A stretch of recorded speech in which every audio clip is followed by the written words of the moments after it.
Hello, and welcome to the second episode of Sistery History, Season 1. Bath time! The pastime of bath-going in ancient Rome was extremely popular, with sources reporting anything from hundreds to an infinite number, in inverted commas, of bathhouses. To get the idea, imagine a Turkish bath or a modern spa, rooms of varying temperatures, the odd swimming or plunge pool, and the option for a massage or even a spot of hair removal if you're lucky. But there was much more on offer than personal hygiene maintenance. You could exercise, play board games, eat, drink, relax with friends. For centuries, bathhouses were a key part of daily Roman life, whatever your status. A place to socialise, people watch, and gossip. So let's turn up the sauna, crack open the oil jar, and enter the steamy world of the bathhouse. Caroline, do you want to go first today? Yes, I do, but I think it's worth explaining first how we're going to structure these podcasts. Oh, good idea, because we failed to do that in episode 1. We did fail to do that. The way we're going to do this is both of us take two primary sources, and by that we mean an original Roman, in this instance, source, so not somebody writing about the Romans, somebody who was actually Roman or living in Rome at the time. Yep. And then we are going to discuss those sources from a sensory perspective. How about I summarise all of the sources first? Perfect. Great idea, yeah. Okay. So we've got Martial again, because you love Martial. Just to remind you all, Martial was a poet, born in Spain, but lived in Rome for much of his life. And he was writing in the 1st century CE. So that's around the time of the first emperors. We've also got today Seneca. Seneca the Younger, specifically. He lived between 4 BC and 65 AD, so kind of 1st century CE again. He was a Stoic philosopher, a statesman and a playwright. He was also tutor to the Emperor Nero and helped him reign really well at the start, but then it all kind of went a bit downhill and Nero became a little bit erratic. And he made him kill himself. Seneca was forced to commit suicide because Nero thought that he was part of an assassination plot against him. And where was that suicide? I don't know. In the bath! Oh my gosh, it was in the bath! How apt! But he did make it to his late 60s, so despite that, he had a ripe old life. And our third, I believe, well, I've got a Seneca extract today, and I think you have too, haven't you? Correct, yeah, I've got Seneca. Okay, and then our third source for today is Petronius. Petronius was a satirical Roman author, and he was writing in the 1st century CE as well. So that's, and actually during Nero's reign. And just to place Nero, for people who are not aware, he was the great-great-grandson of Augustus, and Augustus was the first emperor. Oh, Martial, how I love thee. I'm going to use Martial again because he's just, he loves a bath. And you are obsessed with Martial. And baths. So really, me and Martial would have been great friends. I've got Martial doing another epigram. Epigram 12.82 on monogenes. Okay. To escape monogenes in the Thermae and around the Balnea is not possible. Try what device you will. He will grab at the warm trigon ball with the right and left, so that he can often score a point for you with the ball he catches. He'll collect from the dust and bring back the loose football, even if he's already bathed and put on his slippers. If you take your towels, he'll say they are whiter than snow, though they be dirtier than a baby's bib. As you comb your scanty hair with the split ivory, he'll say you have arranged the locks of Achilles. He'll fetch you an aperitif with his own hands from the dregs of a smoky flagon, and continually wipe the moisture from your forehead. He'll praise everything, admire everything, until after enduring 1,000 annoyances, you say, "Come to dinner." Right, so do you know what's going on there? Well, this chap, what's he called? Monogenes. He's very present. Yeah, he's doing everything. So he's the thing that stood out for me was he's fetching me an aperitif. I do appreciate that. Great guy. But I would rather it wasn't from the dregs of a dirty flagon or whatever. No, a smoky flagon, I think it was. Yeah, okay. Yeah. Dregs. I'm taking issue with dregs. Right, he'll get you a drink. Okay, fine. He'll mop my brow. Yeah. Great. So what is he? Has he got an official job in the bath? No. So what Monogenes is doing here is he's wanting a dinner invite. Ah, so he's pandering. Yeah, he's loitering round the baths. He will get dirty again, even though he's already had a bath. Right, to try and get an invite. To try, and he'll just wait around all day long because he really wants to be invited for dinner. So he'll flatter you, mop your brow, hang around for ages, and then eventually you're like, oh, for God's sake, just come to dinner. Just come. The sense that I am wanting to discuss through this extract is sight. And baths were somewhere you went to people watch. To see and be seen. To see and be seen, to wait for dinner invites. Bathing was such an integral part of the day. Do you know when bathing happened? Roman bathing happened? Could it not happen at any time? No, not really. Oh. No. I did not know that. So the Roman day starts at sunup. So about 5-ish? About 5-ish. Yeah. And then you normally work till about midday. Okay. That's when you do your negotium, so work. Right. And then you bathe around 2 o'clock-ish. Yeah. And then you go to dinner. It kind of all flows into each other. That's why you go straight from bathing to dinner. To dinner. If you're angling for an invite, then you really, and you haven't got one, and it's, 1:30, coming up to you're like, 1:30. right, okay, I need to hit that bathhouse. Yeah. To get myself dinner for this evening. And then you might even go through the whole bathing palaver, which took a while because you've got to go in all the different rooms. And then you go through all these, it takes hours. Yeah. This poor Monogenes, he comes out at the end all clean, and then he's happy to go through the whole ball throwing exercise again just to wait for a dinner invite. Bless him. Well, I suppose it's all worth it, isn't it? Putting the effort in there. He really is putting the time, that's for sure. I would like to know how often Monogenes does this. Often. Yeah. Does the source tell you that? Well, Marshall is making fun of him, so it sounds like he's a well-known figure that loiters around various bathhouses. Okay. He's got form. He does go down different bathhouses. So if he's having no luck at the baths of, I don't know, Nero, he might go and... Right, yeah. Hit the bars of Jupiter this afternoon. Yeah. See who I can pick up. But I just thought that was really nice, that image of Monogenes just running round. So clean. So clean and so keen. Squeaky clean. I love it. Good luck, Monogenes. But it's also a bit sad because it doesn't sound like anyone wants to invite him to dinner. So maybe he's a terrible bore. Clearly, he's always after something. Oh, he's on the take. He's on the take. Yeah, you're probably right. Yeah. That's why no one wants him to come to dinner. Exactly. So who have you got then? I am going to start with Seneca. I'm going to tell you a little bit about this. So Seneca wrote lots of letters. One of his main works was called Letters from a Stoic, and it's a collection of letters about moral stuff, really, and daily observations. And I suppose it might read a little bit like a diary.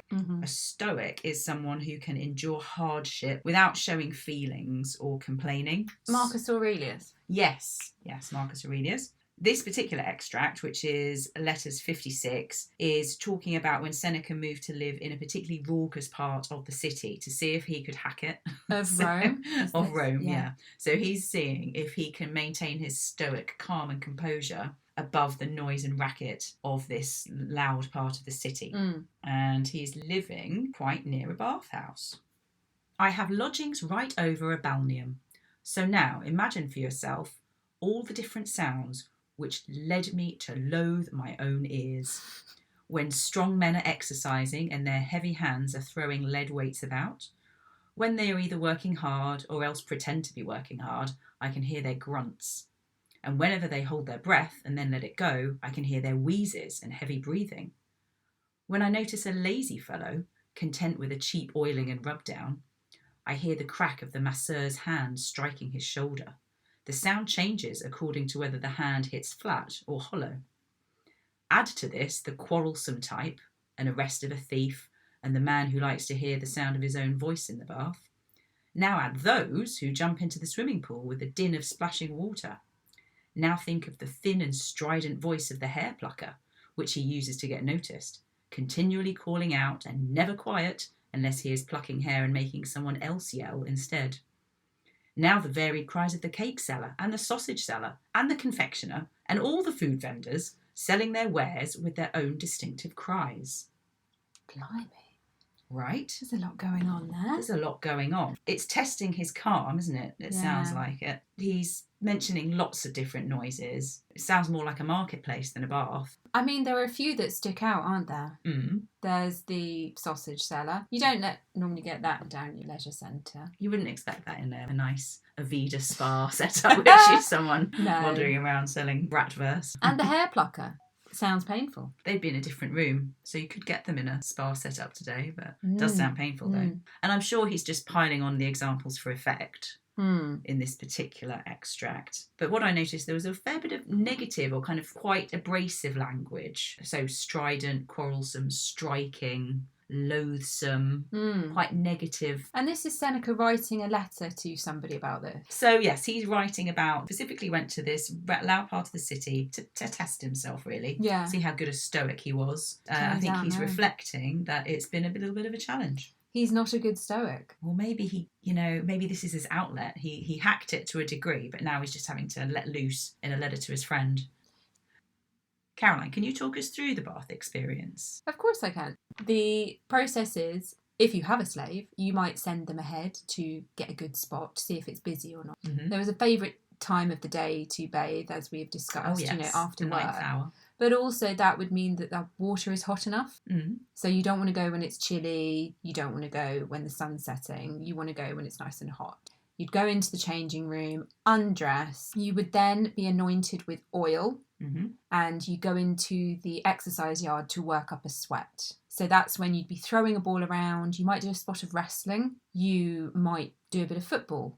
Light exercise, but just you want to sweat. You mentioned trigon ball, I think, in your extract. Yeah. Is that related to a sporting pursuit? Yeah, a trigon ball is basically a kind of handheld leather ball and you play catch. So it's very light exercise, even though I guess wrestling is a bit less light than throwing a ball around. But it's hot. It's the middle of the day. You're going to work up a sweat. Yeah. Right? So you work up a sweat. You're in oil, and then you go through the series of rooms. You go through the medium temperature room, the tepidarium, and then you go into the caldarium, etc. You might have a plunge pool. At some point, you get scraped with a strigil to take that oil and sweat off you. Which is just a kind of metal implement, isn't it? To rub down your skin. Yep, that's to remove the oil and this would go flicking across the room, so baths are kind of ick.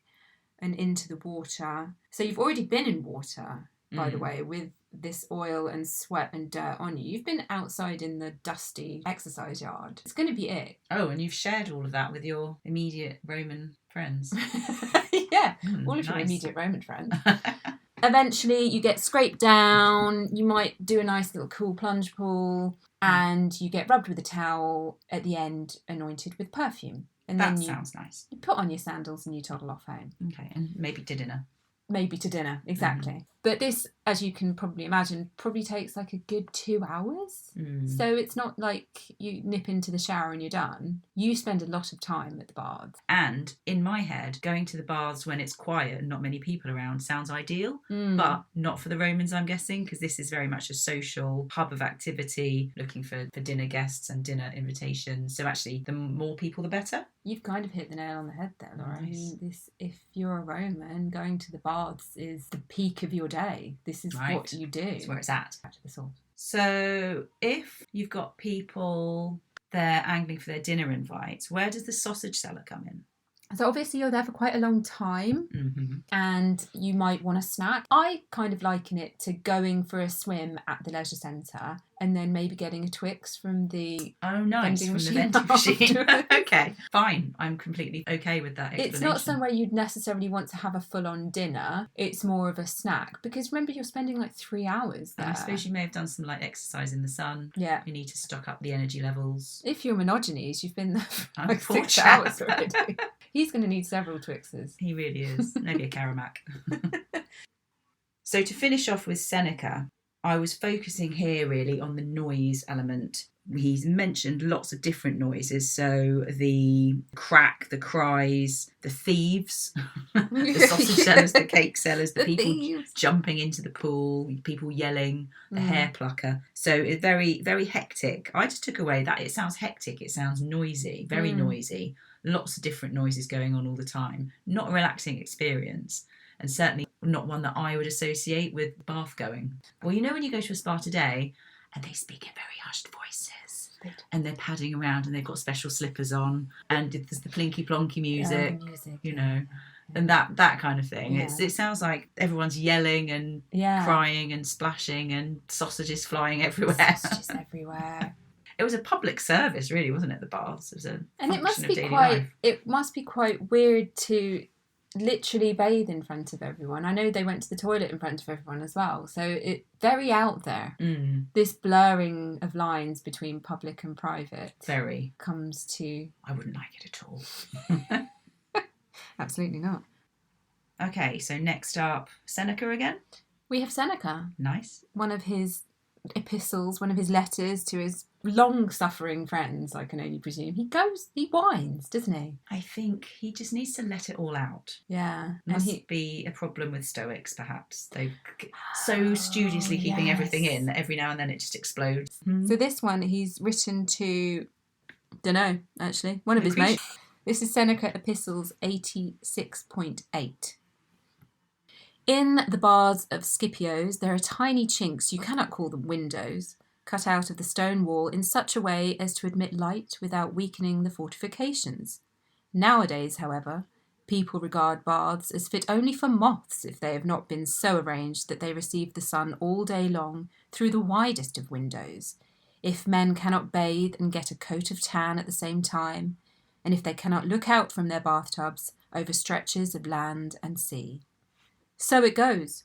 The establishments which had drawn crowds and had won admiration when they were first opened are avoided and put back in the category of venerable antiques as soon as the luxury has worked out some new device to her own ultimate undoing. Okay. What do you think about that? I liked the little chinks. Yeah. I don't know why, but I immediately thought spy holes. Okay. People spying on people in the bath. Yes. Even though you wouldn't really need to because they just got it all out anyway in front of each other. I mean, nudus is the word. Nudus. Quite often used for people in the bath. Actually, this is a bit of an aside. But nudus, you would assume means nude. Yeah. But from the sources, it could mean any state of undress. Oh, right. Just if you've taken your socks off. No, I don't think so. It has to be more than socks. Pants? You might... So... Roman exercise did include wrestling, and you might want to stop things flapping around. Yes. I think that would be very wise. So, when you say nudus, it might mean that you're still wearing maybe a form of pant. Right. Okay. You're just not wearing your outer Now clothes. I'm imagining sumo wrestlers. No. That would weigh you down in the pool, for sure. That's true, yes. But then... Not that I want to talk about Marshall again, but Marshall does kind of make fun of people who wear clothes at the bath. Okay. It's really unclear. It seems that you could do anything from be nude, actually nude, not nudus, nude, to wearing some kind of strapped apparatus.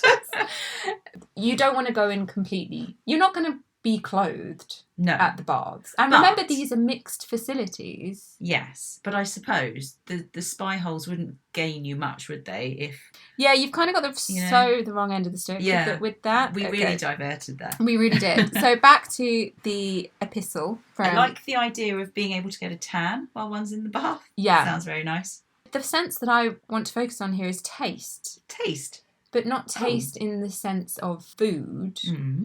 I'm talking about fashion. Ah. I'm coming at it from that angle. Okay, tell me more. So what Seneca's going on about here is he's saying bards go in and out of fashion. And he's talking about, as much as we would do today with what's the new, cool restaurant to go to. What's Salt Bay opening next? Or there's a new pop-up. There's a new pop-up. There's a new pop-up in Shoreditch. Have you tried it? He's kind of going on about that. He's saying that the baths of Scipio, they're not fashionable anymore. So they've fallen into a bit of decay. Yeah. People aren't going. Everyone had their favourite baths. Marshall had his favourite bath. Do you want to know what his favourite bath? Yes, I would. Marshall liked to go to the Thermae of Titus. Does sound like a good one. It does sound good, doesn't it? Yeah. Nero's baths were apparently too hot for him. For Marshall. Not for Nero. No, for Marshall. And actually, in polite society, it was quite often asked, what baths do you go to? Okay. You know. Okay. So when you do get to that elusive dinner party. Well, imagine if you said the wrong one. Oh, yeah. You don't want to say the wrong one, do you? No. There are several that... Oh, I'm not going to go on about Marshall, but there are several that are very much known as like the crap baths to go to. Okay, wrong end of town? Wrong end of town, bit dark, bit drafty, that kind of thing. Okay. And so if someone's trying to scope out, are these people my kind of people? You might ask, oh, so what baths do you go to? Where do you summer? And if they said a dodgy one, you'd like, just move along. Yes. Okay. Yeah. Nice. Oh, sorry, I've spotted my friend over by the nuts. I've just got to get another drink. It's a bit trickier when you're on the dining couches in a that's true. Roman You can't dinner move party. away, can you? I guess you could turn the other. It depends where you're seated. That Yeah. way. I would love to hear a little bit about Petronius, if you will. Okay. I'm going to give you a little bit of context about this. So my extract is from the Satyricon. The Satyricon is narrated by a chap called Encolpius. And the book really discusses various hijinks that him and his friend, possibly slave, possibly boyfriend, possibly both, that they get up to. It's his boyfriend. It is his boyfriend. Yeah. Okay, right. Things that I read were hazy and not quite sure. Some said slave, some said boyfriend, some just said friend. He Anyway. poses as a slave. Okay. Probably what you're about to talk about. They are at the baths with a chap called Trimalchio, and they're going to Trimalchio's house for a dinner party. Trimalchio is very wealthy, but also very vulgar. He's a freedman, and he likes to splash his cash and generally show off about the fabulous stuff that he's got. A freedman, for those of you who don't know, is someone who used to be a slave, but has since acquired their freedom, their liberty from their previous owner. So maybe they did their owner a great service. Maybe they've been a long time slave and they've just, become good friends with the master. But basically they've said, have your freedom. And often they get a bit of a cash bonus as part of that deal. So I'm not exactly sure how Trimalchio came across all his wealth, but he's got a lot of cash and he likes to splash. I cannot linger over details. We went into the bath. We stayed till we ran with sweat and then at once passed through into the cold water. Trimalchio was now anointed all over and rubbed down. Not with towels, but with blankets of the softest wool. 3 masseurs sat there drinking Falernian wine under his eyes. They quarrelled and spilt a quantity. Trimalchio said they were drinking his health. Then he was rolled up in a scarlet woolen coat and put in a litter. 4 runners decked with medals went before him, and a handcart on which his favourite rode. This was a wrinkled, blear-eyed boy, uglier than his master Trimalchio. As he was being driven off, a musician with a tiny pair of pipes arrived and played the whole way as though he were whispering secrets in his ear. Well, that's adorable. I know. I actually wanted to focus on touch with this one. Okay. But I really liked the image of the tiny pipe playing person. So I wanted to include that as well. What about touch? There's lots of different feelings described in this extract, in quick succession as well. So we've got the cold water, we've got the being anointed with oil, the being rubbed down, got the being rolled up into a coat and put into a litter, which sounds quite fun. And what I want to know, carried to the litter? Or did he walk? Well, if it's Trimalchio, it was probably carried. Probably carried. So I'm imagining him being rolled Bundled up, bundled up, kind of rolled into, like you'd make sushi or something. Yeah. I'm imagining Violet Beauregard from Charlie and the Chocolate Yes. Factory, just this big cotton ball. Yes, that kind of thing. Into the litter. So if you're Trimalchio, Yeah. this is a touch sensation right here. You've had the cold water, you've got the oil, that must feel quite nice and kind of silky. Then you've got you're being rubbed down, nice. Rolled up into a coat. And when he's rubbed down, it wasn't just any old towel, Caroline. No. It was the softest blanket. That Not sounds just great. Debenhams 300 thread count. So he is having a great time. He's splashing his cash. He's paid top dollar for the scarlet cloak. And he's got a lot of people touching him. He has. I think the richer you get, the more people touch you. Probably. Is that true? Perhaps. Interestingly, the masseurs are only watching him. They're not mentioned as touching him specifically. Really? Yeah, they're sitting there drinking wine. Well, can't you just massage with one hand and drink with the other? No, if you went to any sort of spa this day and age, that would be frowned upon as unprofessional. Well, I guess why are they being called masseurs if they're not actually massaging him? Hang on. Well, maybe. Massaging. Massaging. Hang on. That's not a word. It doesn't say that they hadn't massaged him, though. Oh, maybe their job was done. It's a lot more of a sensory with regard to being touched than we would expect nowadays from a trip to the swimming pool. Also, I was wondering, is that quite standard? Obviously, we know that the key elements are available to everyone who wants to take, avail themselves. But is Trimalchio, can you pay top dollar for a slightly more high-end bath experience?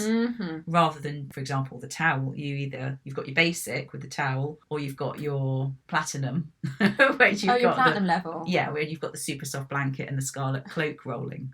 Hello, Mr. Trimalchio, sir. You are one of our platinum members. I believe you asked for the towels to be blankets. Come this way, sir. Exactly. And right. then, hello, Mrs. Russell. We've got you down for the basic Primark towel experience. Scrub down. You could get different levels of oils to be anointed with. So you would often buy your oil there. Oh, okay. And you might ask for the posh stuff or get the basic. You might bring your own olive oil from home. Knowing what we know of Trimalchio, who would like to splash his cash, he's going to be getting as high-end as he can. And then I did... But what is interesting, is that I don't think people often consider slaves going to the baths. But like we said at the top, this is for all aspects of society. It's not just for your gentleman with your slave retinue going in the afternoon after your negotium is done.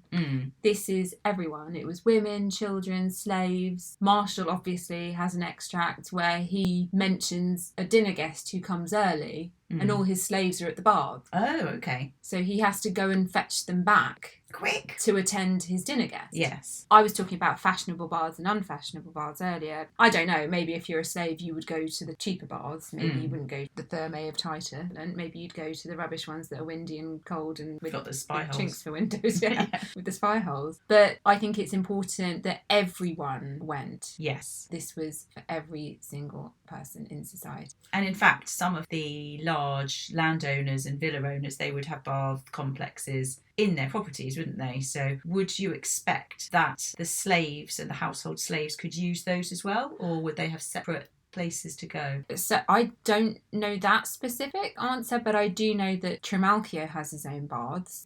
But here we see him at the beginning of his dinner party at the public baths. So that then reinforces that you don't go to the baths to bathe. You go to have the start of your dinner party. And therefore, if you were going to bathe at home, I don't know the answer, but I would presume that your slaves wouldn't be allowed to use that. That's more like an after dinner, like having a hot tub kind of with your friends. Okay, yeah. So more of an entertainment aspect. Yeah. The image that we got in this particular extract of Trimalchio, it's a massive performance, isn't it? So it's all kind of, look at me, I'm having a platinum bathing experience while all of my dinner guests watch me. Yeah. And then some handpipe players running down the road after my litter, desperately trying to keep up. And then I presume all the dinner guests kind of follow. Well, yeah. Do they don't get a lift in the litter. It's not mentioned. So do they just have to walk after him? He's like, parties this way.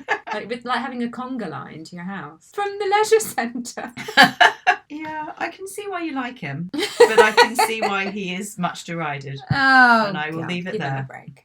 So, do we have a quiz this week? We do have a quiz. Right. It is slightly more in keeping with the content that we've talked about today. Is there less harrowing death? Yeah, much. Because I'm more relaxed after my oiling and steaming. Of course. We have 3 questions. Oh, okay, cool. And none of them are multiple choice this week, so I'm really mixing it up. Question 1, you ready? Yep. What was the name of the book that today's Seneca extract came from? My Seneca extract. Actually, they were probably both. On the nature of things, but in Latin. No? Oh, that was Lucretius. That was Lucretius. Confused you because... Is it just epistles? Yes. Right, okay, but that just means letters. Letters from a Stoic. I'll give you half a point. Thank you. Okay, in my Seneca extract, which is letters 56, he mentions 2 foodstuffs being sold at his local baths. What were they? I know there were sausages. Yeah. Oh, God. What else could there be? What else? It's a great question. It's a sentiment I share. Sausages. What does it begin with? C. Coconut. No. I like your ideas though. Cake. Oh, cake. See, I wouldn't eat cake in the bath because I think it would disintegrate. I wouldn't eat a sausage in the bath. I would rather eat a sausage in the bath. I think it has more integrity. It does have more integrity, and it's more of a practical shape. You Yeah, can hold that you quite can happily in hold one it. hand. Might even float. Yeah, maybe a chipolata or something would float. I bet you Anyway, get a lot of those at the bath. yeah. Nice. Right, question 3. You've got 1 point out of 2 so far, 2 halves. Okay. What colour was the coat Trimalchio was rolled up in at the end of his bathing session? Scarlet. Yes! 2. Yay! This is my best score yet. It is, yes. I mean, Out we're of only 2 on quizzes. episode 2. And they were all topical, unlike last week's quiz. What are you saying? Thank you for listening to our episode on Roman bathing. We hope you enjoyed and had a little splishy, splashy experience with us.